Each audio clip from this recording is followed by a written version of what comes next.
Hello, Matt. How you doing? Can you hear me?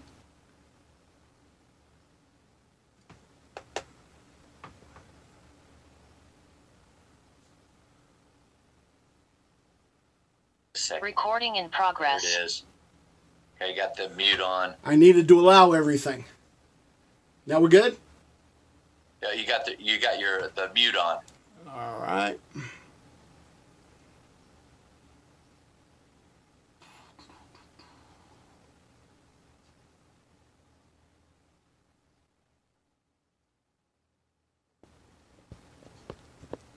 We'll figure it out.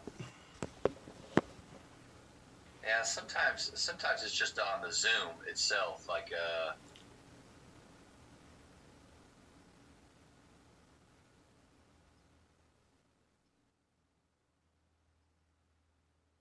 Bingo. There it is. There it is. All right. No worries. We can edit. I'll edit all that out. We're not live or anything, so no problem. Good deal.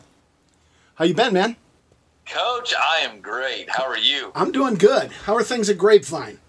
Oh, yeah, Grapevine Faith Christian School. I'll just tell you, I'm living the dream here. That's how I feel. I am such a fan from afar. You know I've been out there before. I think we've talked about that. Yeah, we through Twitter we've talked a little bit over the years. Tell me again what you were doing out here. So it was when I was speaking for Positive Coaching Alliance, and I was in Dallas, Fort Worth area to do something, and that was just about the time Coach Hogan was getting together and doing his One Heart stuff. That's right. Yeah. Do they still do that?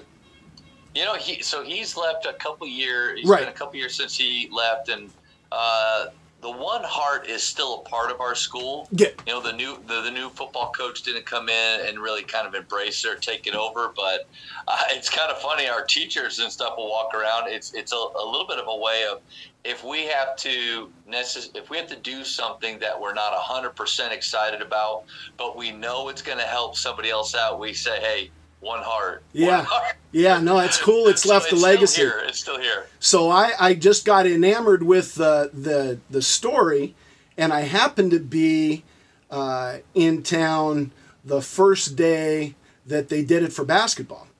So Coach Williams, for the football coach from the other school, what was the name of the school?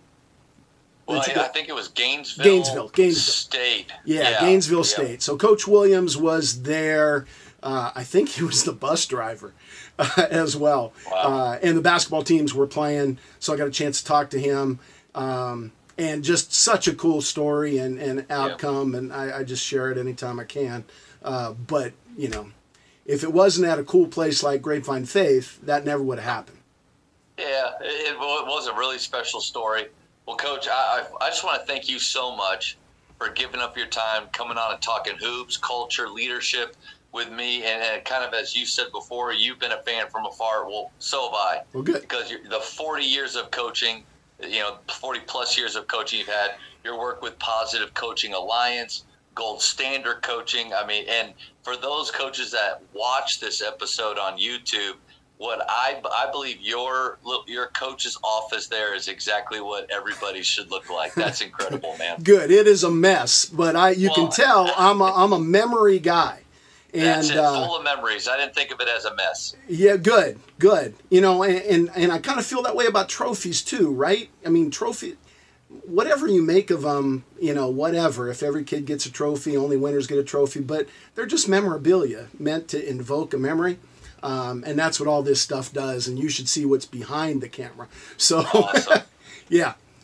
And I would imagine with everything that you've done, not only do you have those memories right there, but Gannon Baker had a great quote about wanting to create living trophies through the players that you have a hand in mentoring and developing. And I imagine in your 40 plus years, you have thousands of living trophies out there. Yeah, Matt, you just gave me goosebumps. That's really what it is all about, right? Relationships before championships. And every time I look at any one of those, I think of the people that are involved more than anything. Well, And my kids too. A lot of this stuff is from things that I've been involved in and coaching my kids and things that they've done, and tons of stories. What are you into right now? What are you up to? I'm going around to schools and doing my gold standard stuff. It's just a little bit different than the old Positive Coaching Alliance talks. I still give, individual talks to administrators and coaches and parents and players. But just found through that time that the schools that really embraced stuff and let you dive in deeper made more change. And so, it's more of a consulting thing or in addition to, it's a consulting thing where I'm on campuses and I get to do site visits and hang out at practice and go to games. Then I can provide a little bit more feedback and mentoring in the whole situation. So that's kind of cool. I've got, my 4 kids and 7 grandkids. I'm helping coach, my grandson's teams. So I'm my oldest son's assistant coach. And he keeps me in line sometimes, which is good. He's 10 times the coach I ever was, which is awesome. And then my youngest son is playing baseball at the University of Laverne, so I get to be a dad sometimes too, and just be a fan. That's awesome. Well, because of, like I said, your experiences, love the questions that you chose, excited to dive into those. And before we start, Coach, when I'm looking at you, I see a glare. I would imagine it's your right shoulder. Something is, yep. There it is. I have made that mistake multiple times. Thanks for catching it. A lot of times people run with it, and when I see the thing afterwards, I'm like, oh, man. Well, you look kind of like angelic, You had just a shining. That's it. Yeah. That's what I was going for. Yeah. So I'll just go ahead. I'll do an intro about you and a bio separately so we can honor your time a little bit here. And from your questions, though, I think we'll be able to go a lot of directions. Yeah, we will. That'll be fun. Okay. Well, as we've said already, 40-plus years, and you've really been a coach of coaches and been able to mentor coaches and programs over the years. So I imagine, even though that word culture is a buzzword now, it's been used way more in the last 5-10 years than probably in the past, but we've always had it. It's either been good or bad. So in your opinion, how does culture drive performance? You're right about the word just being overused. And I was watching ESPN yesterday, and I heard Dan Orlovsky say something about identity. And it just struck me that that's really what your culture is, right? It's your identity. It's what you're projecting. It's how you do your business. So I'm going to start to try to use those words, a little bit more interchangeably, because culture does drive everything that you do. I think when people start figuring out their cultures, a whole bunch of words that kind of get jumbled together and used interchangeably. And I think they're all different. People talk about vision and your mission or your mottos or your philosophy. Really, each of those things are different.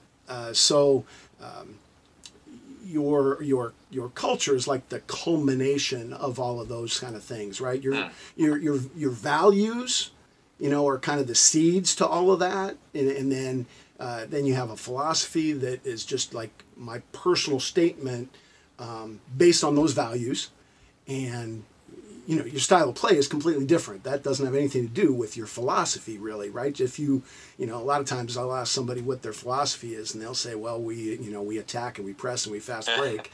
And no, that's not really it at all. Yeah.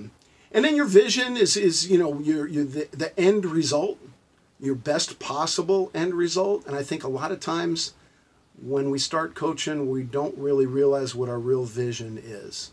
We touched on it a little bit earlier just in our chat. I used to want to see the guys storm the court and win championships and, get trophies and, I'm in our school's Hall of Fame and stuff. And that's not it at all. I see some pictures now, or I run into players, and now we have selfies. We didn't have them way back then. But now I see those and I realize that that's way more important than all of that other stuff. So that's really the vision at the end of the day, is the relationship that you have with those players and how you want to be remembered. So that's kind of evolved and changed the more that you've been around. And then your mission is just the steps and how you're going to get to that. And maybe you have a mantra or a motto that is, your quickest description of what you want to do, right? So all of those different things, need to be addressed in different ways. And I think discovering that is one of the fun things that I get to do with coaches, right? Is take them through that process and just figure out, what they're all about and why they're really doing it. Just like you, I'm sure. Yeah. I listen to podcasts all the time, right? And read books. Simon Sinek wrote a book called Begin with Why, and so I talk a lot about why. You were going to ask a question. So much. No, you're good. So much gold there to unpack. I love the idea of your culture being something different than your playing style, because you're right on the money. I think if somebody would have asked me my first or second year at Faith, hey, what's your culture? I say we play fast, we shoot a lot of threes. Right. And some people, oh, that's great. But really, those, I think, guys like you that understand that it's about something more than that, that's not enough. In fact, you're missing the boat if that's what it is. And then the second thing you talked about is legacy. And in my opinion, I think we have to be careful of that word legacy and that being the driving force. If legacy to us is name on the gym, name in the record books, championships, a certain amount of wins, then we're missing out on what's right in front of us, are those living trophies, right? Yeah, 100%. Not just a few years ago, I'm shopping at Christmas time, and I'm walking down an aisle, and I see a very distinctive face, and it was my baseball coach when I was 16. And, he's got a very distinctive look, and I knew it was him, even though it was so long ago. And I started walking down the aisle, and we made eye contact. And so he knew I was coming, so now I'm committed, right? And he's probably thinking, who is this guy? And as I'm walking, I'm realizing first what I was like when I was 16. And I wasn't sure whether he liked me or whether I liked him at the time, right? But I was compelled to talk to him. And then as we started talking, I realized that he was the first real coach that I had, right? Prior to that, I had Coach Dad, all the youth league coaches, but this guy, Coach Viverto, Bill was a high school coach at the same time. He was my Colt League coach, and he was organized and he was tough, which is why I wasn't sure if I liked him, right? And he was organized and demanded things from us, and I realized that he kind of in a way propelled me to kind of get into this coaching thing. And when we shared that story, obviously, he lights up because in essence, I'm his living trophy, right? And it has nothing to do with whether we were good or not way back then at all. It was just that he inspired me to do something later in life. And I didn't know it until I saw him in the store. Yeah. I would imagine that there's so many coaches that they think they have a culture, but you just rattled off, a lot of vision, mission, values. I guess you could probably throw standards in there too. There are all these different things that really, like you said, are what your culture is all about. I wonder how many in your experience, how many coaches do you see really have a clear view of what each of those things are? I talk to a lot of people, right? Thousands of coaches. And one of the questions I'll ask really early is how many of you guys have a written philosophy? And I would say less than 10% of the people have really taken the time to write something down and figure it out. Now, that doesn't mean that they can't, right? They just haven't taken the time to do it. So, going through that process is kind of a fun thing. It took, Coach Wooden 40 years to come up with his pyramid, twiddling around with it over time. So people can always dive into it. But yeah, it's really a fun activity to go through and try to figure out why you're really doing what it is that you're doing. Thank you for mentioning that about having your philosophy written down. It's something that I haven't done. And I've written down some words. Those words sometimes change from year to year. I try to find oh, that's a great quote that goes right with my word here. And so, Yeah. but that's not the same thing. And really what you made me think of, Coach, is my father-in-law. He passed away a little over 2 weeks ago, and he was a football coach for 30 years, assistant football coach at a high school, North Mesquite High School. A super faithful guy. In Arizona? No, in Dallas Fort Worth. Gotcha. Yep. And that was something I had a chance to a year ago. We knew he was sick, and a little over a year ago, I had a chance to sit with him like this and talk about him as a coach. And he kept referring back to, his coaching philosophy and that he had written it down. And even in that moment, it didn't click with me how unique that is. The level of mastery I think that demonstrates as a coach. And I'm glad you brought that up, because it jarred that memory of him and how special he was, but the fact that he did that. And for coaches that listen to this, and I'm one of them right now, that's convicting to me for sure. And I bet you his philosophy changed a half a dozen times over the years, like you mentioned, yeah. Right? It's going to, circumstances are different. You start to figure some things out, and you realize you're in it for a different reason, and you're going to coach a little bit different maybe. And so it's always good to revisit that, even if you think you have one. Be open to changing it or adapting it to your new situation. Full transparency, one of the reasons for starting this podcast was I was talking with a girls basketball coach in another city over here in DFW. We were talking about shooting, because that's what a lot of people ask me about, or what I love to talk about. And we're talking about it, but then it kind of veered over into culture and an activity that she did. And she takes her team out to a cabin. I was like, well, that's not that special. Like that, a lot of people do that. But then some of the talks and questions that she had with her players, I was like, wow, that's really good. And a light bulb moment of how many coaches have these amazing activities that they do, and you'll never hear about them. And maybe there's things that you can pick and, pull from. So since you're such a big culture guy, or standards, values, mission, all the vision, what's your favorite activity to take players through? Well, when you're establishing this identity, when it's a daily thing, right? So you can't just take them to the cabin and think that's all going to be fixed. I worked for a great guy, Mike LeDuc. He's at Damien High School out here. He runs an amazing tournament. If you ever want to get to the Southern California area, he's got a thing called the Classic that's got 64 teams, bunch of different divisions over Christmas time. He's just an amazing organizer. But Mike has been, my guy since I was 18, 19 years old. He was at the local high school when I was, just getting into middle school coaching. Eventually, I coached at college for 9 years, and my kid was getting into high school, and I realized I was never going to get a chance to see him play unless I left the college level. Mike says, why don't you coach with me, and you can leave whenever you want. Well, that's a pretty good deal, right? So it was Casey Jacobson's senior year in high school. Casey played at Stanford, went on, played in the NBA. So Casey was great. Got to be involved in a lot of cool stuff. He took us to a cabin. It wasn't a cabin, it was a beach house. He mixes it up. And one of the things that he did there was he had a roles and goals talk with all the kids where he let them do the talking.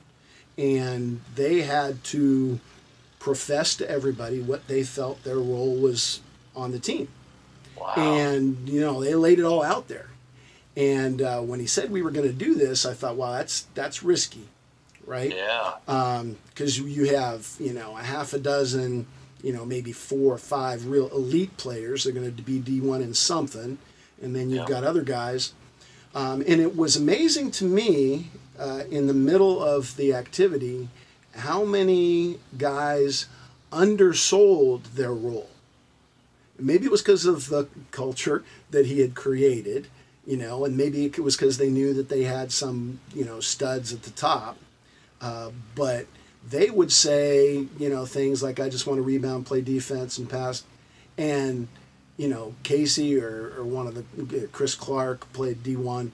One of them would jump in and say, I think your role is bigger than that, right? Jason, I think you can, I think you can be a scorer, and that'll take some of the pressure off of us. The open dialogue was really, really great. And the guys were comfortable doing it. And we facilitated very little, probably, in my eyes, looking back, because they had been through it before, so they knew the deal. But that was, I walked out of that room thinking, man, these guys got a great culture going on. And now they were accountable to each other. Yeah. Right? Well, hey, you said, you wanted to defend and rebound. Let's live up to that. And you used the word standards. I mean, I try to go back to standards all the time rather than, rules and philosophies and all that. We got standards. So that was a really good one. And I tried to do something like that. Maybe not at a cabin or a beach house, but find a time. Well, I think the beauty behind that, and two things I took away from what you just said. One, you nailed it early on with, it's not just one activity. You're not just going to have one activity at a beach house and check culture for the year done. I mean, there's a reason why people say that you have to fight for it every day. I mean, you have to be reinforcing your standards every day, bringing players back to what we've agreed that how we're going to show up every day. So you nailed that right there. I love that those two questions together. One, the role. I think it's important for us coaches that we know how players see themselves. And I think it's important that they articulate that to their teammates and how their teammates see how they view themselves. But then also the goals, because this player sees himself here, but his aspirations are to be here. That's important to know too. Because you might be sitting there as a coach thinking, all right, if you just did the roles part, okay, he sees himself as this, well, so do I. Let's continue to move on forward. But if I know that this player has aspirations to be something greater, higher, I can come alongside, partner with him to help him get there. So I think that's an activity that doesn't have to be at a cabin. That can be after a Saturday practice. Okay, guys, come on in. I've got little note cards for you. 2 minutes, write down what your goal, what your role you think it is. We'll discuss it for 10 to 15. That's great, Coach. That's beautiful, Matt. And there are, like, I coached at a time where you couldn't do stuff during the off season. Now there's so much time to fill with little stuff like that, right? Yeah. 5, 10, 15 minutes, a half hour here and there, instead of devoting a whole weekend. And now you're reinforcing stuff as the year goes on. You said something that was really important about, their aspirations. I shared something yesterday. I'm sure you've heard the story about how the word coach just came about. There was a city in Hungary in the 13th, 14th century that made the best horse-drawn carriages in all of Europe. And so everybody would go to this city to buy their horse-drawn carriages. Royalty were the only ones that could afford them. And it was a city in Hungary called Kocs, K-O-C-S. And it was pronounced differently in Spain and Italy, but by the time it got to England, they pronounced that word coach. So they called the horse-drawn carriage a coach. And, essentially it took really important people, right, the royalty that were able to afford it, from where they were to where they wanted to go. And so, when I look at the word coach, when I look at my why, right? I want to take kids from where they are to where they want to go. And then how we do it, along the way is where I come in, right? We got to figure that out. But you got to take the time to find out where they want to go. Coach, I just got chills. I mean, that you had mentioned earlier before that you had them, and then I just got it because I didn't know. I didn't know that story. I mean, I've heard of the coach but I didn't know the parallels between, or the connection between. But you're right on the money. I mean, what is our why? I mean, ultimately, that our players are better when they leave us than when we started with them. And we're just, we're partnering with them and their parents, all the stakeholders involved, to helping that happen. Yeah, and if we're not working all together, it's not going to happen to the greatest extent as possible. And to get them to buy in, this Simon Sinek, his book, Begin with Why, Start with Why. He says, everybody knows what they're doing. The better people know how they're doing it. And, when people are going to buy into what you're selling because of why you do it, right? And he uses the example of Apple, right? Apple wants to make the best product possible, and they sell the most. Microsoft wants to be better than Apple. People aren't as fired up about that, right? So when I can tell them that I want to take you where you want to go. All right, now I got your attention, because everybody wants to know what's in it for me, right? As great a teammate as they are, right? How is this going to help me? Movie Field of Dreams. You seen it? Oh yeah. Sure. Oh, yeah. Sure. So towards the end of the movie, he builds this field, tears down his cornfield and everything, and he's talking to Shoeless Joe Jackson, and he says, I've done all of this, and not once have I ever said, what's in it for me? And Shoeless Joe says, well, what are you saying, Ray? Ray Kinsella. And he said, well, what's in it for me? Right? I mean, deep down, even Coach Wooden's Pyramid of Success, right? His definition of success, what does it start with? The self-satisfaction, right? I mean, that's about me. I need to know, how can I be satisfied? So when we can convince them that what we're doing is in their best interests at the end of the road, whether we're talking to the players or the parents, I think that's how you start to get the buy-in, right? Hey, we're doing this because this is how it's going to help your son or daughter. This is how it's going to help you. Coach, do you think that's more popular now to think that way and do that? Because to me, it makes complete sense. But I can distinctly remember my first college coach, not the second one that's still there, the first college coach saying, hey, guys, don't forget, it's Baylor first, and he put Baylor way up here, and you second, and he put us way down there in really small print. yeah, and he really moved his arms apart, like, okay, I see it, I get it. But and even though as a player, I mean, I'm probably at that time responded to that because I was more of a soldier rule follower, maybe because of what the kids are like today. And I don't say that in a bad way. I mean, they have a phone that can get them their why for about anything in 2 seconds. They want to know why, and they also want to feel connected. They want to know that they have value and that their role matters.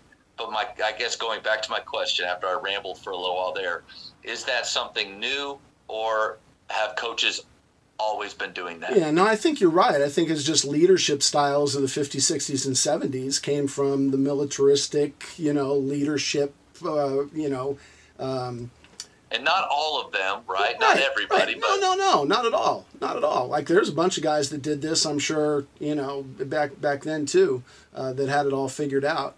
But I think that the prevailing notion that my way or the highway is the best way it hurt us for a long period of time until we realized, you said the word partnership, I use collaborate all the time. Like, if we don't all collaborate on something together, and that means that you got to work with me. Now, I veered away from partners because in a partnership, you and I are equal, right? Usually if we're partners, we're equal. And if I partner with the parent, that means they have, equal say, right? Careful. Yeah, careful.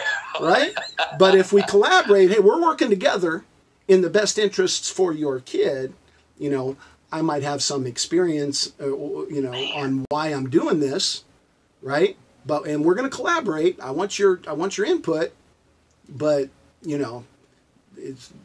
I got the final vote. Coach, that's really good. Because I think the words we use are important. Huge. One of the things that I've tried to ask my assistant coaches, or I'll come up with them, and it happened a couple of days ago. That's why I'm thinking about it. Stop the drill, talked to one basket about the spirit and energy that they had and how they seemed to be making this drill fun that we were doing. Then I went to a couple teaching points, blew right past that, never came back to it. And then we went right back into it, into the drill, gym wide. And I went back and I thought, those were words and things that I said that really, there was no meaning or point, no action step behind it, nothing they could really grab onto.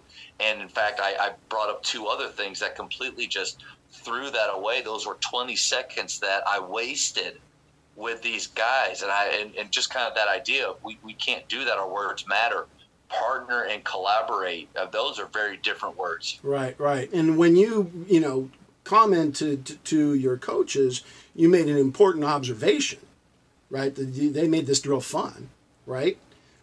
Well, now it was to the whole play, all the players I was telling it to. Yeah. And they made it fun, but then there wasn't anything else with that. It was right. a comment, and I basically threw it away, and then right into skill, which is what a lot of coaches do. Let's just focus on skill. Yep. And I found myself thinking, why did I even bring it up if there wasn't anything to it? Yeah, but there was something to it. You just haven't gotten to it yet.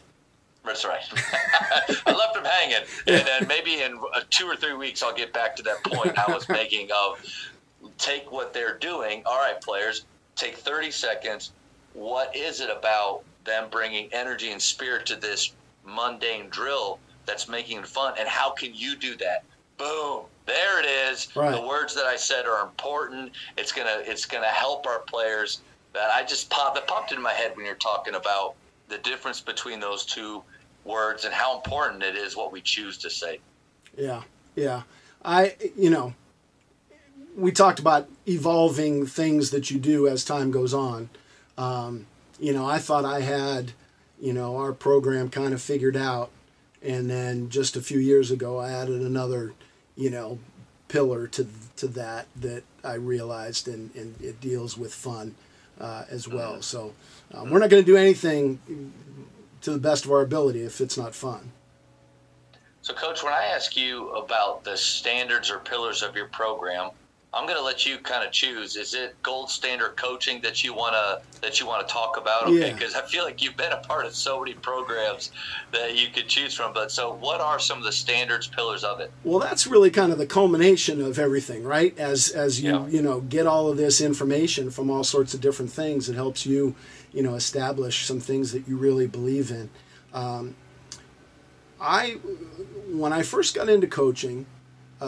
And I take guys through this activity as well. When I first got into coaching, I had a basketball theory teacher in high school or in college, and it was always the assistant coach at the college got to teach the basketball theory class.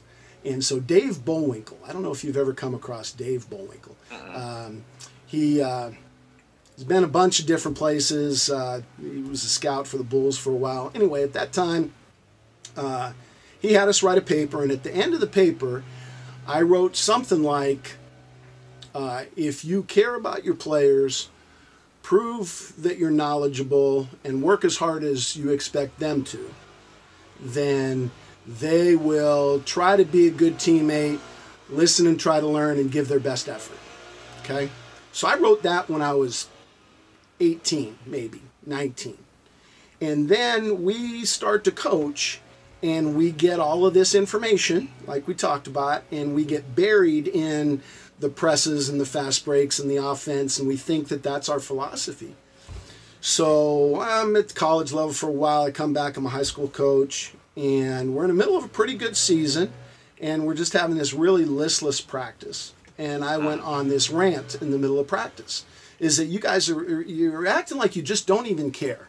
If you would just try, you're making the same mistake over and over. I went through this whole thing. And after practice, you go up in your office and you slump in your chair. And I realized that those were the things that I had written 25 years earlier as the conclusion to a paper. And I got lost in all of the stuff, all of the execution and all the drills. And so that's where I really, it's about 20 years ago now, just really embraced the idea that you need to care, think, and try. right? Those are the three things that you really got to do. Care to the greatest extent possible in everything you do on the court and off the court. Think about how what you do affects others on the court and off the court. Try your very best in everything you do. Now that's it, right? Yeah.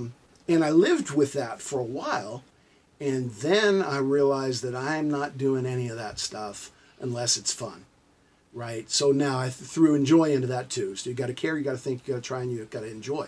And as I'm going through all of my Woodenisms, right? I grew up at that time, and Coach Wooden was, worked his camps and, just embraced a lot of that stuff early on. He really set me on the right path, I think. I realized that every block of the pyramid fits into one of those 4 different actions. And that those are actions, right? They're not qualities that you strive for. Like when you care, right? That's something that I'm really doing something. I'm trying, I'm thinking, and so it became action. So I really, go back to those 4 things all of the time when we talk about the kids. And it's broad, sure, right? But, it's at the heart of everything, right? Do you care enough to get in stance and get up into somebody or fight through a screen, or do you care enough about your teammate to come across and help? It all boils down to those few things for me. So, if you want to build a foundation, those are the 4, pillars of what we're trying to do. I love those 4, and the first one is pretty powerful. Like, we have to care. But you were talking about that. One thing I really struggled with my first probably 5 to 10 years of coaching, especially since I was still young and close to when I had played, and still, it's funny how we all think we were so hardcore when we were when we trained and practiced and things, but I used to get so frustrated with their lack of care, or that the fact that I didn't think they cared nearly as much as I did. And one thing I've had I need to make sure that my level of care doesn't diminish if I'm feeling that way. But then also I've tried to remember one thing is that it's my job, it's their game. Ooh. And it's not their job. I looked at it that way sometimes as a player because I had high aspirations, but for some of them, like that enjoy word, they want to enjoy playing the game. That will help their level of care. But I don't know, Coach, I feel like I needed to give them grace in the fact that they don't care as much as me, and that's okay, right? Yeah. No, your point is, right on. It's your job. I don't ever want to say it, but I'm going to say it, is I'm not sure if they're ever going to really care as much as you. Right? Exactly, but we get so frustrated. Right. I don't understand why you guys. Well, it's you're. Oh, we had an assistant coach here at Faith, a football coach. He said, "Matt, remember, we're the weird ones, not them." Right. No, it's true. I thought that was pretty good. It's true. Yeah. So once you accept that, right now, I want you to care enough, right? There's an appropriate level of care, and as you go up that ladder of care, again, Coach Wooden always used to say the most important thing at the top of his pyramid, the mortar, was faith and love, right? Caring to its greatest extent is love. You got to really love what you do. So when you find that player that really loves what they're doing, then you're going to be able to say, yeah, well, he cares a lot. And I think that the most successful teams, programs, organizations, have people that love the place, love what they do, love their teammates at least enough to have their back and do their job when their job's supposed to be done and all of that stuff. So, you can take it one step further, really. Have you seen in your experience that there's quite a few coaches that truly don't enjoy coaching their players every day? Yeah, for sure. And I think part of it is a realization too, is that like I said, you've got to realize that they're not going to, be as hardcore as you think you were, right? Or, or love it as much. They're not going to stay up at night trying to figure out how we're going to score another basket.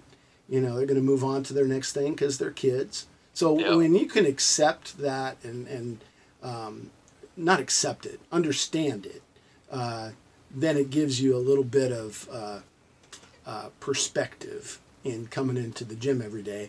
And maybe that's your goal for the day, is to get them fired up to care, right? How can those kids in the drill, right? What happened that made that one drill fun, right? Did we bring the energy or whatever, right? How am I going to do that so that they care enough to, play hard and enjoy it? And, a lot of what I do determines whether they enjoy it too. I mean, if I'm riding them for, 2 hours, that's not fun. See, I think you're onto it right there. I think maybe we can also help protect their level of care. Like, help protect the fact that it's okay that they care the appropriate amount that a teenager should care about a sport. Right. One of the guys that I really like, a friend of mine, Tyler Costin, he has this whole thing about eliminating post-game speeches completely. He says that most of the time, win or loss, we're resulting. We don't have a clear picture of what actually just happened. The players that we have, that even though we feel like the 20 minutes that we're going to give them is just going to change their life, they're really checked out anyway. Their parents are waiting. They're hungry. It's late at night. He said, let them go home and eat some food. Right. I think that's an example of the odds of the players wanting to sit and talk and dissect what just happened like we do is really small. But yet then we can be frustrated with that. Why don't they care as much as us? Well, let them go home and eat. Let them care tomorrow, and also give yourself time. Yeah. I told you my son's a better coach than I ever was. We're coaching his little league team, and so now he's in charge. And we had our first fall little league practice the other night, and I've been with him for a few seasons now, so he's been doing this the whole time. But he says, there's only 3 things that I'm going to ask you after the game, then we're going to move on and go get snacks. The first thing is, did you have fun? Because that's why we're here. The second thing is, did you give your best? Right? And that's not playing your best. That's, did you try? Were you focused? Were you paying attention? Did you know what to do? Did you try? And then I want you to think about what you can do better next time. And then we're going to, the fourth question is, who's got snacks? Right? And that makes it quick, because nothing else really needs to be talked about, because they're not going to remember it by tomorrow anyway. That's right. Confidence is something I think it's tough. And actually, I almost want to reword the question. The question is, how do you build confidence in players? I don't know. I don't know if I like that question, because and maybe you can shed some light on this. It seems to me that confidence doesn't really come from us as coaches. I think maybe sometimes we can damage it, we can help it grow or things, but it doesn't really come from us. But how do you help protect your players' confidence, or maybe help it grow? Yeah, helping it grow is huge. We certainly can damage it more than we can, put it in them. But we can't create it out of thin air. No. And I think that's where. Go ahead. So we go wrong thinking I'm going to build confidence, right? At the beginning of every parent talk, I'll ask parents why they want their kids to play sports. Like at the very beginning, why did you sign up your kids to play sports? And a bunch of different things, but building confidence is one of the first 3 or 4 things that always comes up. But it's also a great place for confidence to get torn down if we don't manage it right as coaches, right? So I think a good question to ask. Sorry to interrupt. Yeah. That's a good question to ask parents. Oh. I don't care what level you're at. No. All the way up until the college level, where they don't talk to parents much. Right. But the high school and down, man, Coach, that's a great question. My parent talks to high school groups. We go through this activity, just talk about culture building activity to get everybody involved. Coaches have 2 jobs, right? They're trying to teach their kids to compete, and they're trying to build some character, right? Those are really the two things, and you can filter those down into a bunch of different things. But so I'll ask parents, what most basic things that coaches have to do to prepare their kids to compete, right? And they, practice strategies, substitutions, all of that stuff, right? Those are the coach's job. Those are non-negotiable. Parents need to stay out of all of those things, right? Now, the character part of it, what are some character skills or traits that you want your kids to come out with? And they'll say, work ethic, discipline, sportsmanship, teamwork, all of the stuff that they're supposed to say. So if I come to Grapevine Faith and talk about that, I get them to verbalize that before everybody starts, right? No, like the rules and goals talk we had with players, right? No, you said in that first meeting that you felt teamwork and sportsmanship was the most important thing. That's why you got your kids playing sports. And now you want to know why I'm substituting or why I don't let your kids shoot or whatever, right? So now all of those character skills, none of them get built without the parent's help.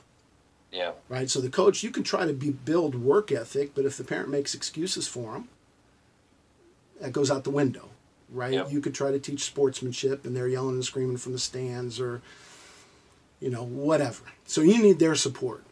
That's got to be their main job. Now, I ask parents this all the time. If we had a team full of kids that had great work ethic, great discipline, teamwork, would we be pretty good? And, we'd be pretty good even if I didn't know what I was doing on the other side, right? Because they would overcome me a little bit, right? So that those soft skills, the character traits, help you become a better competitor. It's going to help you win and all that stuff. So when you set that up with parents, now they kind of buy in a little bit.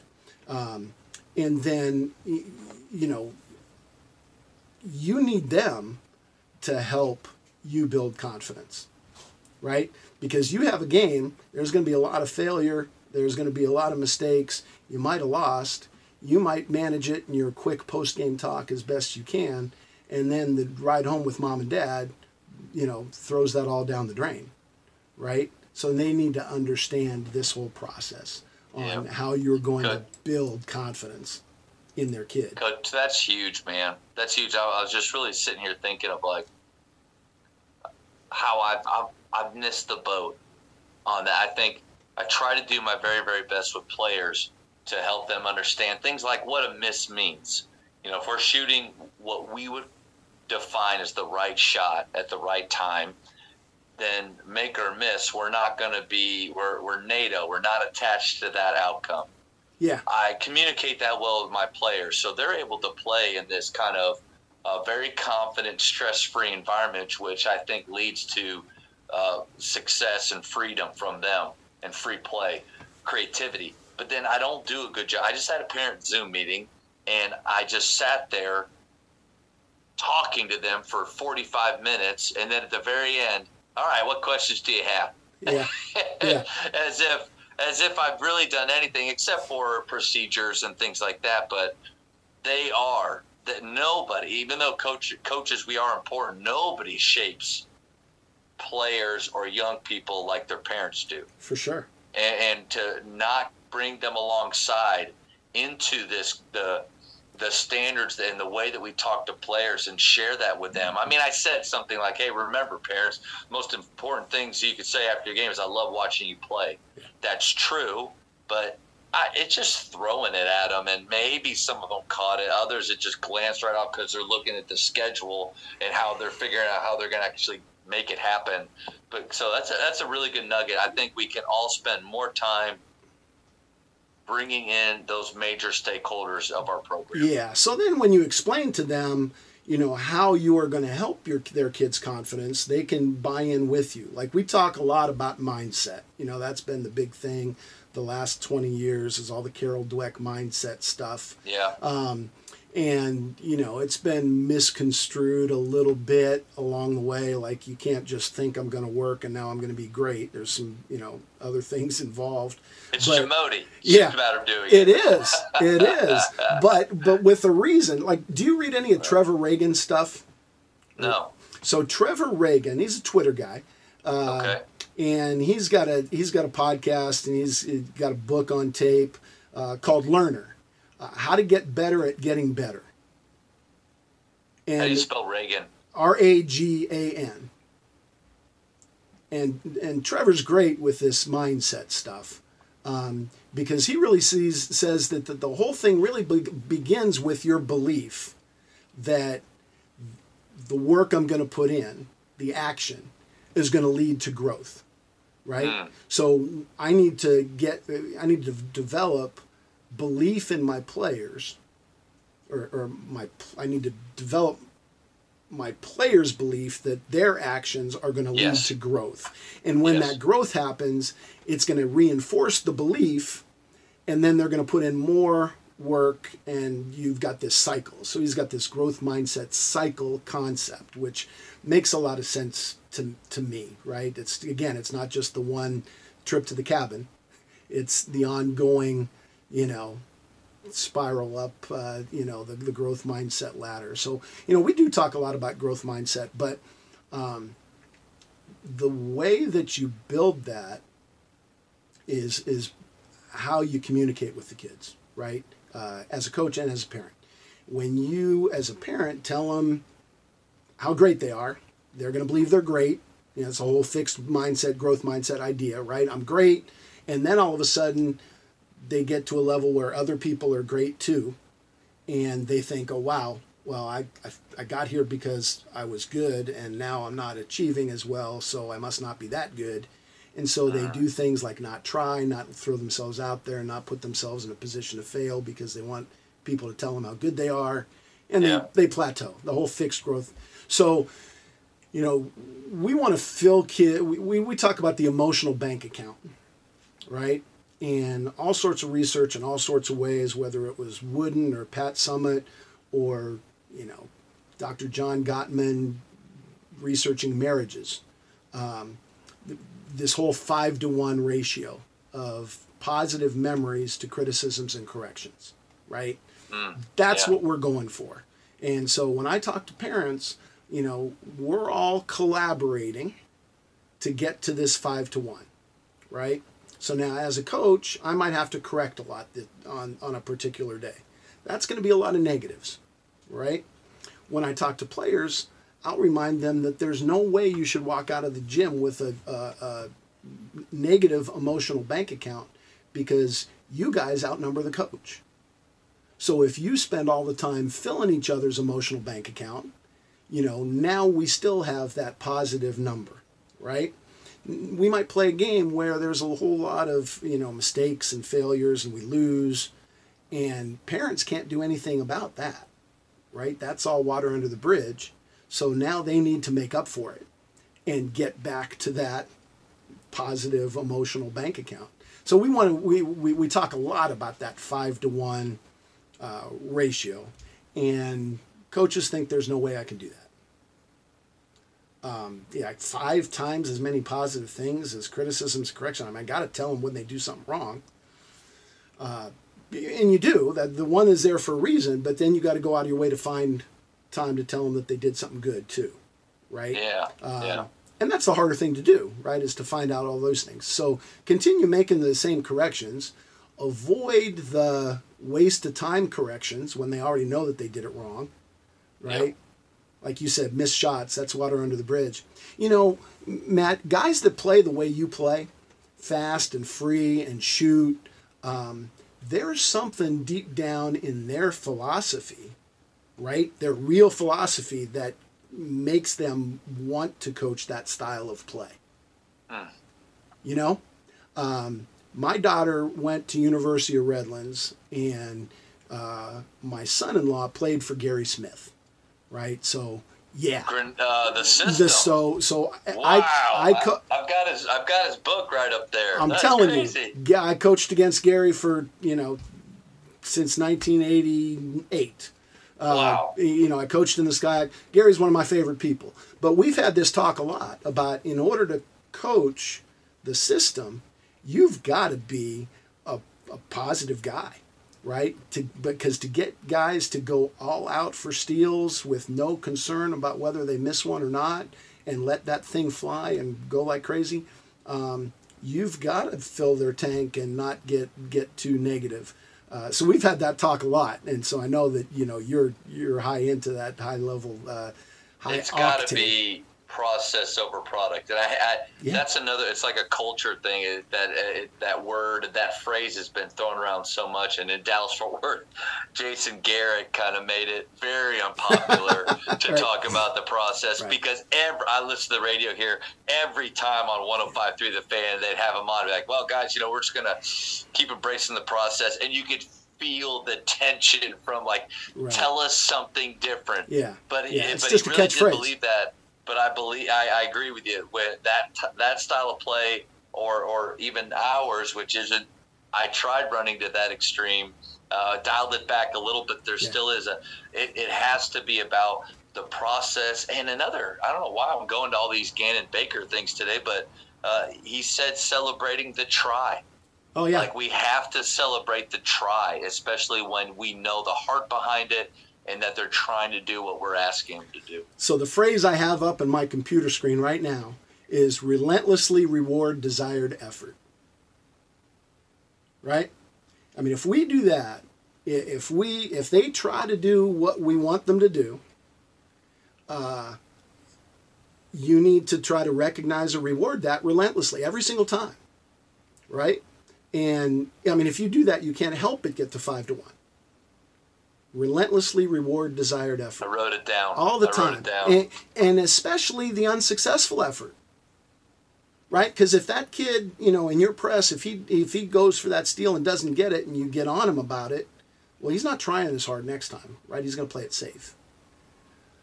I take shot selection really with this topic because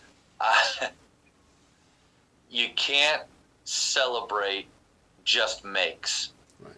Because if you celebrate just makes, some of those makes might be the shots that you're actually going for. You and I both know from time to time, players are going to make bad shots. For sure. They're going to shoot the one. Oh, come on. Yeah, okay, okay. Like Right. you see coaches do. Right. But if I'm relentlessly rewarding the desired effort or the decisions that were made, which is we take every open 7 or wide open shot within their range, we take that anytime, regardless of what's happened in the past, regardless of what could happen, we take that shot. Then I have to be okay with the outcome there. But then the opposite's true of if they make a shot that's a 6 on our scale. I probably would. I don't think I've ever yelled at a kid for making the shot, but I will bring him over one-on-one. Hey, tough make there. Right. Just remember, we can be a little more patient. Or ask him, rate that shot. Oh, coach, I think it was a 6. You know what? I agree with that. I think it was a 6, and maybe even ask a follow-up of, why do you feel like you had to take the 6? It's like, well, the ball hasn't been coming to me that much. Oh, okay. There we go. Now I'm getting – okay, so what I want you to do is trust our action, trust your teammates, know that ball's going to – it has energy. It's going to come. But my whole point there is if we're just resulting, then I think we miss out on what you're talking about with that desired effort in the process. Yeah, I think what you did right there is huge too. I don't think coaches ask enough questions, right? Because more often than not, they know, right?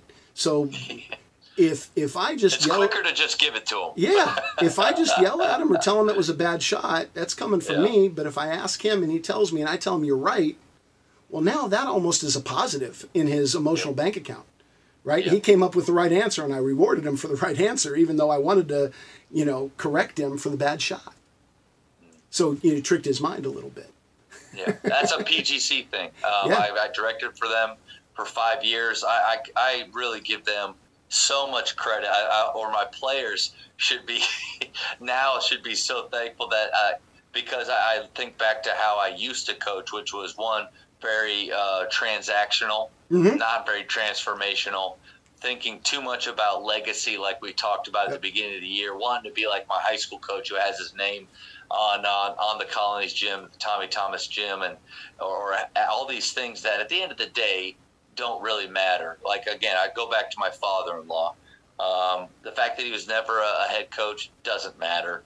Even if he had been and he had a ton of wins, doesn't matter. But all of those people that showed up at his funeral, all the former players, all the other coaches, the people that he impacted, man, that's what matters.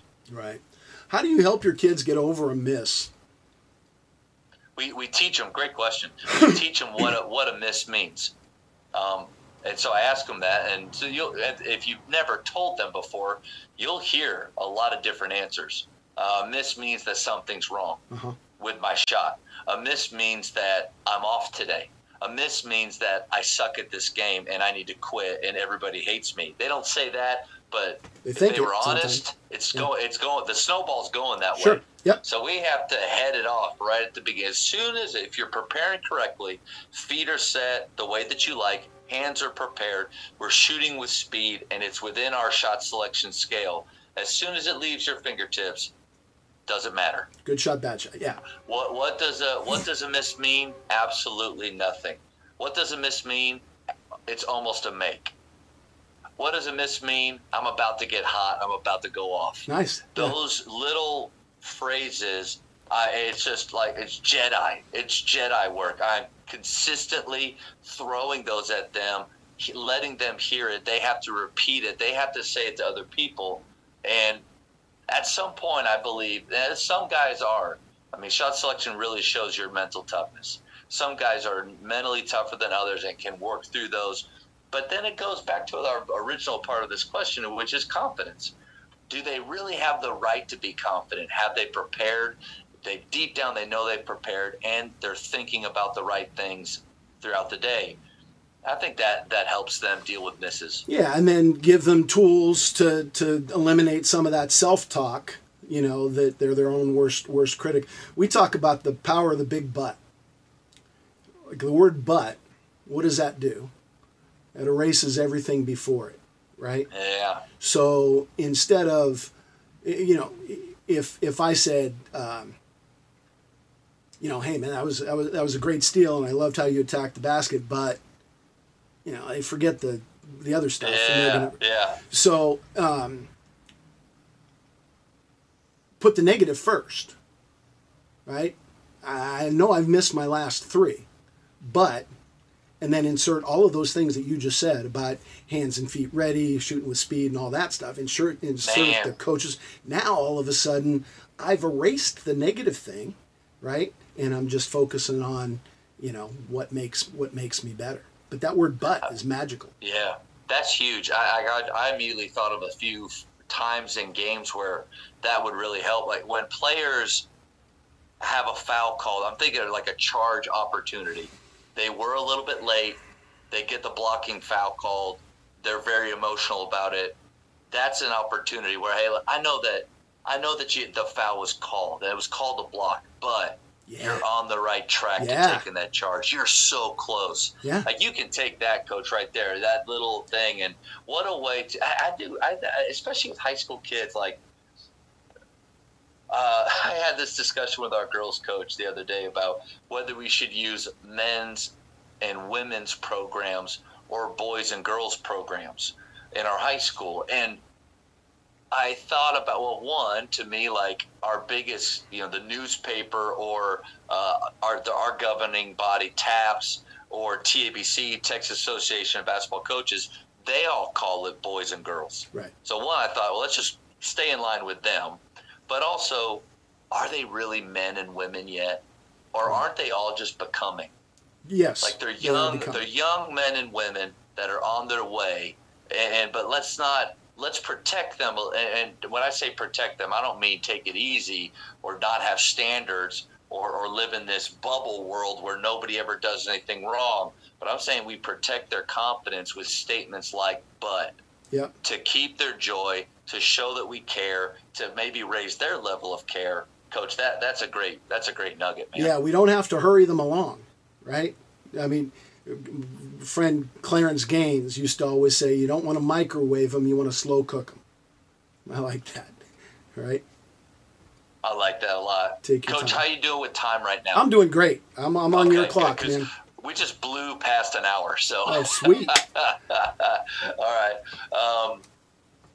I think every high school coach, especially in Texas, has had this happen from time to time where you have a two-sport athlete, primarily a football player or a group of football players that you're waiting on, you need, and they're going to be a big part of your program. And that I don't like the tension, especially here that there's been. And I've been a part of that tension in the past, unfortunately. But how did you balance two-sport athletes in all of the programs you've been a part of? Yeah, that's a really good question. When I started coaching, I went to Bishop Amat High School. I went to Bishop Amat to play football. I thought I was going to be the next Pat Hayden. I don't know if you go back in history. I went to the same elementary school, same high school as Pat. Everybody told me how much I looked like Pat. He national champion with the USC Trojans, played for the Rams. He was a little 5'10" white guy just like me. And they always used to tell me how much I looked like him and reminded him. So I was going to be him. And then I get to school and Paul McDonald is there. And he's 6'3", left-handed. He played for the Dallas Cowboys for a few years, was a Cleveland Brown. So my basketball career kind of, took off a little bit, and I stopped playing football. But I went to that high school. I went back and coached there, and I was bitter a little bit about the attention that football got as a young high school basketball coach. Left, went to the college level for a while, did some things, had a chance to come back as a head coach this next time at Bishop Amat, same school. And I decided I was going to flip it, completely, and we were going to embrace the whole football thing. Because during that time, I realized that, man, on years when you have a really good football season, your crowd is a lot better during basketball season, right?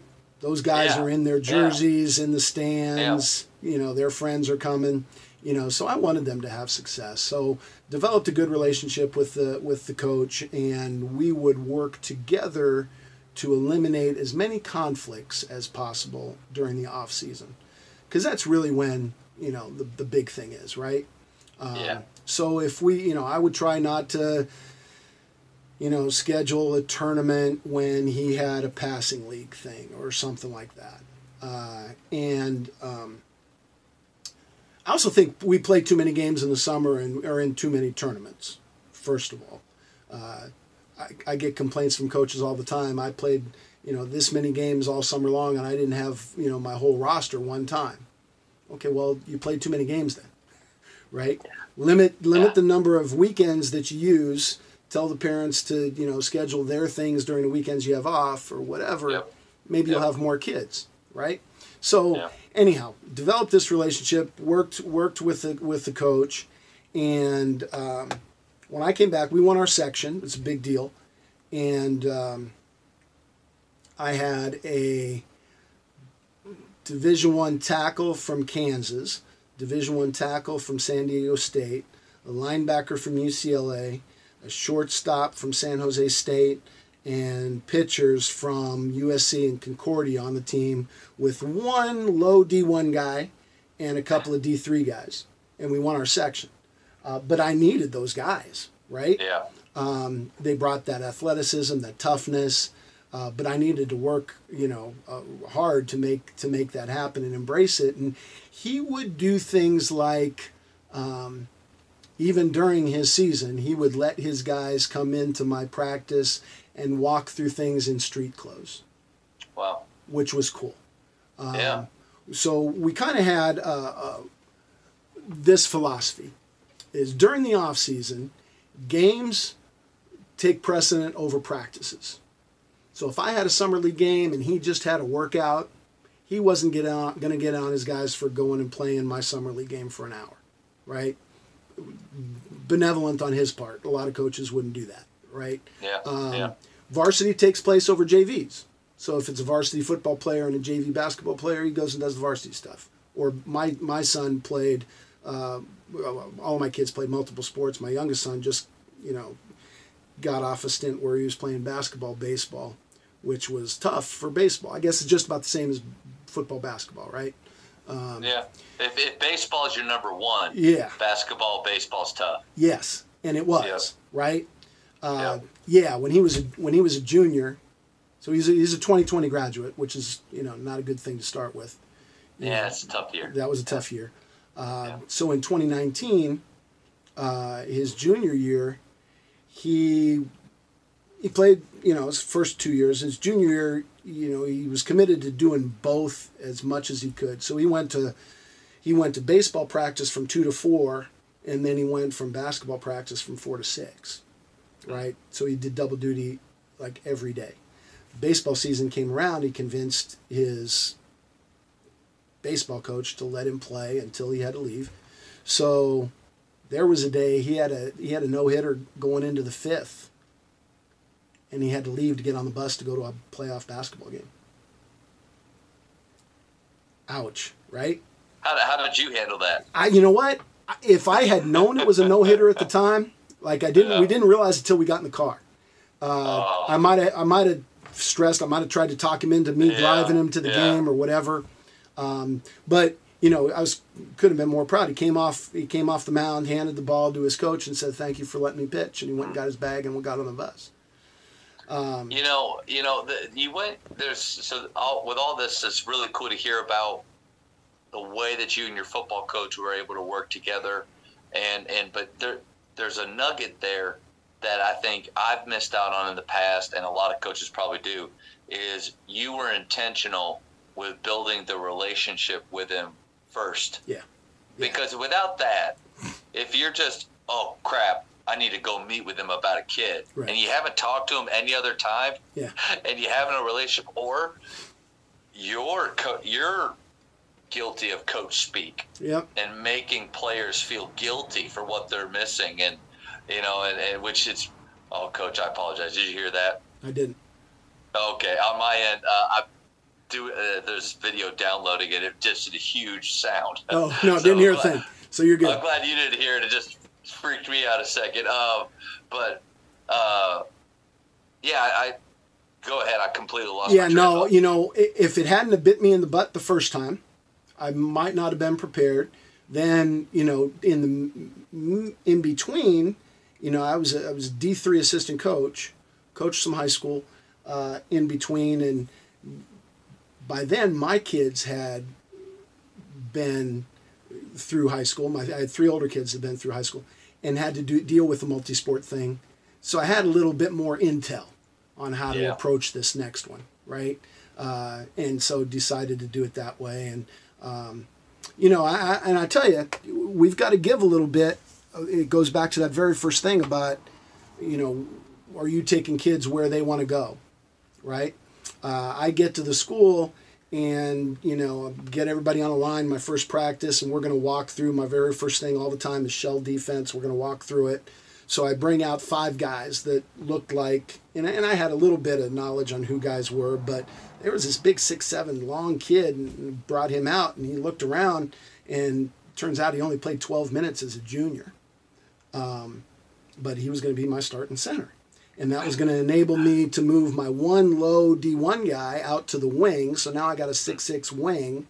Makes me different than everybody else. Anyhow, that kid comes to me right before our league starts, and he says, "Coach, my dad got tickets for the Super Bowl in New Orleans. And when he bought tickets, it was after my junior year. I hardly played and didn't know if I was going to play again. And, what am I going to do?" And I said, "You're going to go to the Super Bowl with your dad." And he looked at me like, "Coach, you're crazy. We're starting league. I'm starting center, whatever." And, once in a lifetime deal, right? Him and his dad, Super Bowl. I was a dad, right? So I know, my son's about the same age. And I said, "Well, what will be the punishment?" I says, "Well, you won't start the next game. Caesar will start again, the offensive lineman from Kansas. He's going to start." Right? And then you'll come in when he would normally come in, and I subbed a lot. We played 10, 11 guys all the time, so it really wasn't a big deal. But let him do his thing. Took him where he needed to go, right? Little kid was a baseball player, and his dad caught me one day just walking out to the cars, like, David's not getting recruited very much. He's a small kid. He's got a chance to break our, school's all-time hits record. That might get him some, recognition, whatever, yada, yada. Anyway, we start winning games in the playoffs, and we're going into our section final. And baseball team's got a game the day before on Friday. And I said, David, you better go to your baseball game. You need every at-bat you can get to get that hits record. He says, Coach, really? And I said, yeah, I want you to go. I want you to get a couple of hits. Just don't slide into second and get hurt. Okay? Right. So next morning, we're in our section final. We're playing at it's the Honda Center now. It's the Anaheim Pond. Seats 12,000 people. And it felt like they were all there, even though there were only a few thousand. But you know how that goes. Yeah.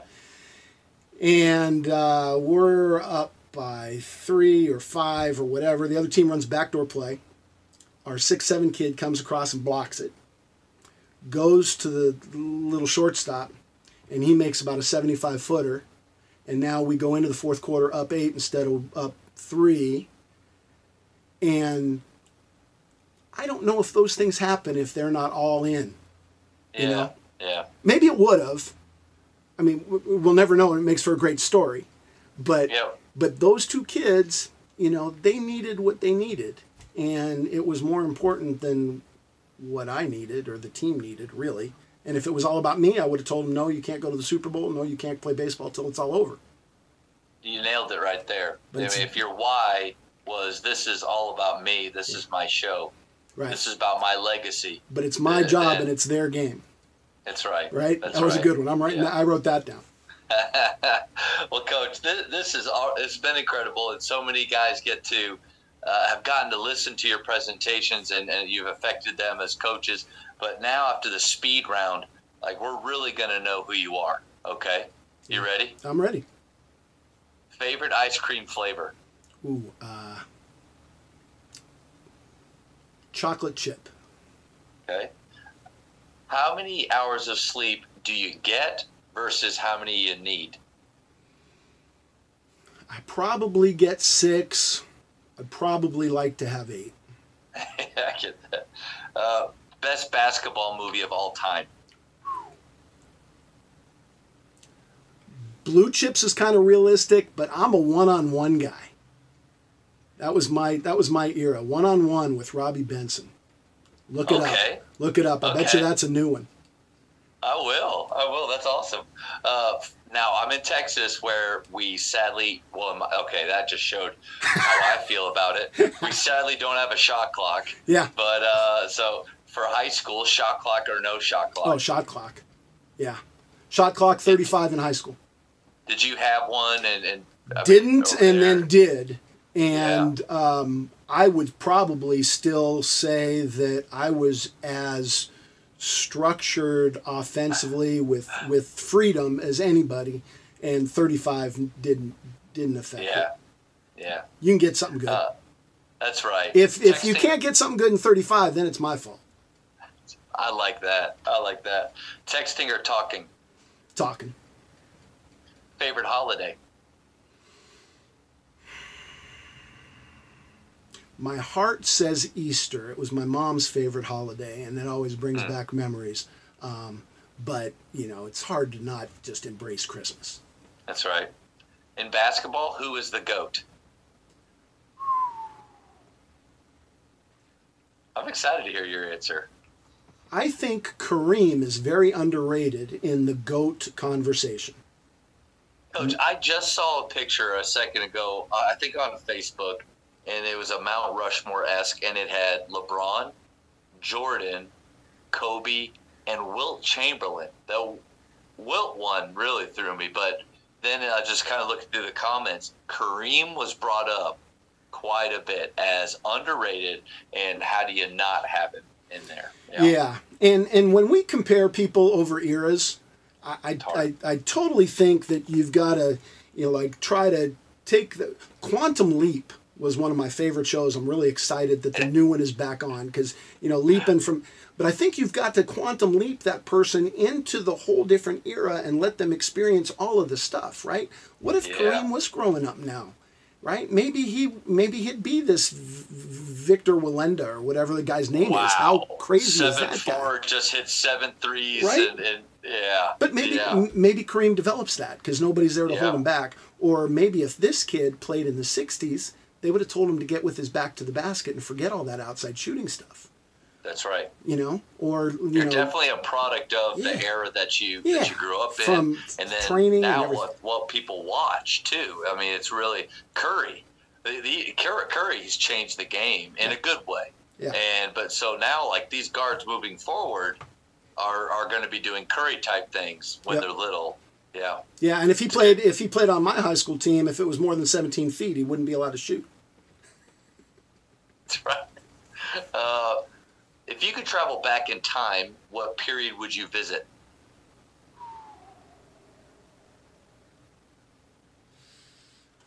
I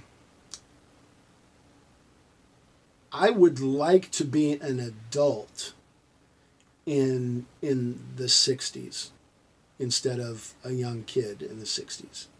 Interesting. Do you care to explain? Yeah, just to be able to see if there's any...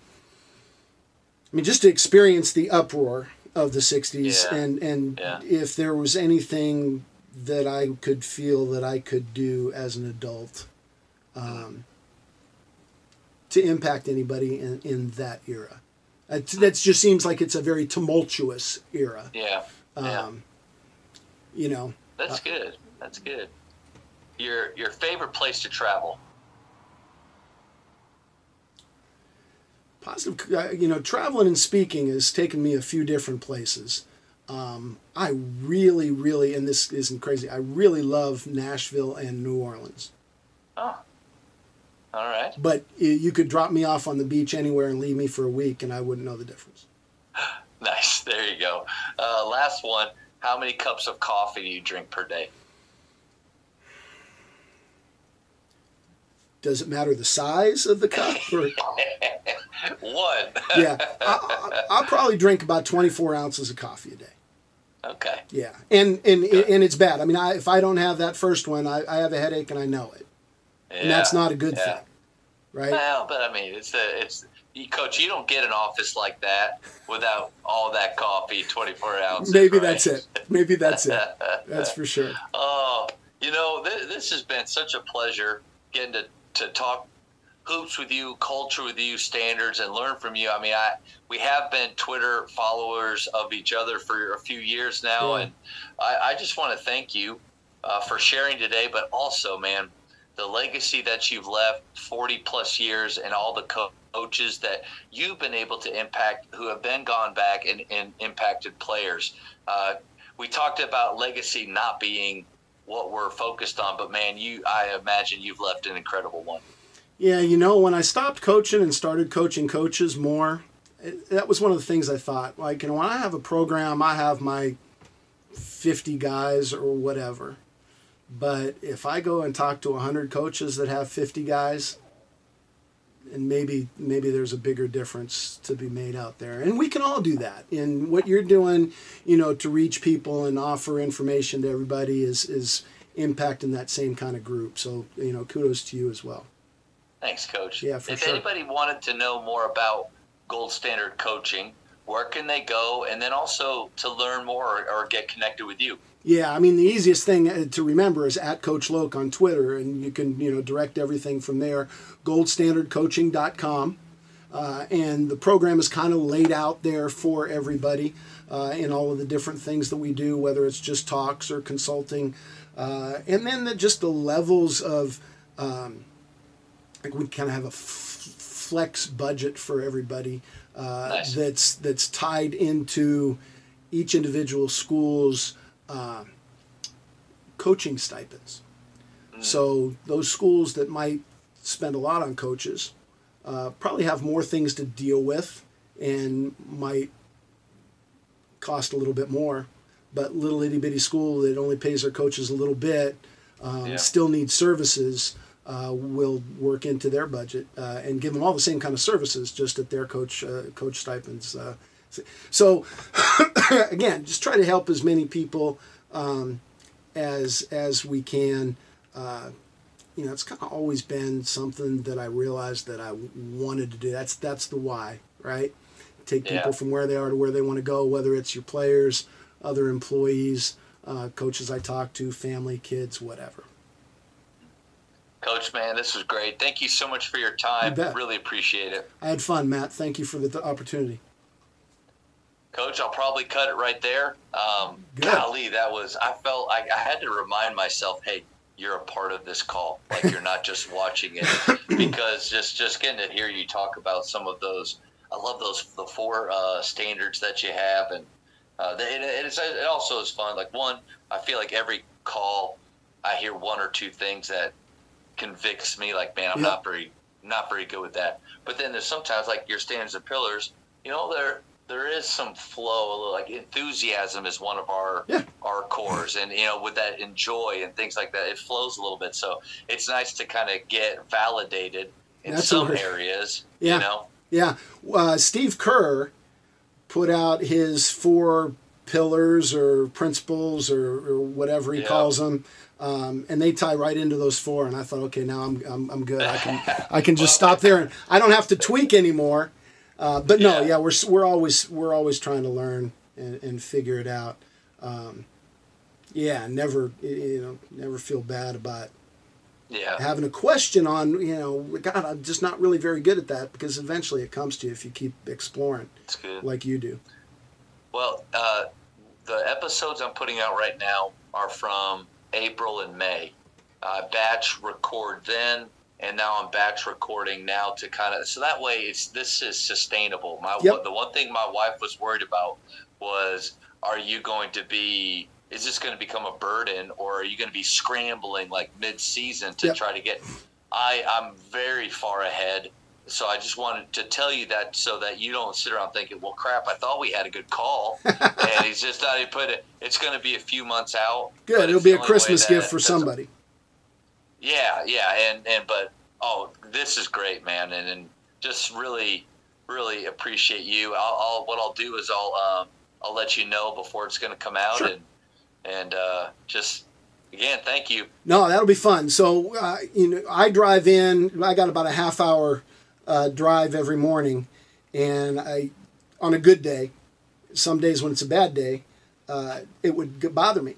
And so I have taken to eliminating sports talk and throwing on podcasts. Man, so you've got me to work in a good mood some days, because sometimes I'll get to work and I'll be disappointed that it didn't take longer, right? It's like, oh, man, I was right in the middle of something good. So the podcast game is a good thing.